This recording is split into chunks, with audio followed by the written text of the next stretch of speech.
Alors bonjour tout le monde, bonjour les amis et j'aimerais vous faire part d'un truc et comprenez. En fait, le sujet d'aujourd'hui ce sera basé sur l'infidélité. En fait, on parle d'infidélité, généralement on voit ces sujets qui tournent sur les réseaux sociaux, les gens en parlent et les gens ils essayent de comprendre. Et moi, depuis mon bureau aujourd'hui, j'aimerais vraiment parler de ce sujet avec vous. Essayez de voir aussi votre expérience selon vos commentaires et selon vos likes. Sachez que tout ce que nous faisons dans la vie a ses origines. Et au lieu de venir dire aujourd'hui telle personne il est comme ci, telle personne il est comme ça, il faut toujours voir l'origine des choses. En fait, le mot infidélité a ses origines. Et en chaque personne se trouve, que ce soit un homme ou une femme, un infidèle.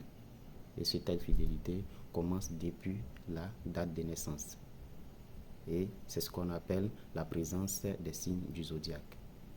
Il faut savoir qu'il ne faut jamais ignorer les signes du zodiaque.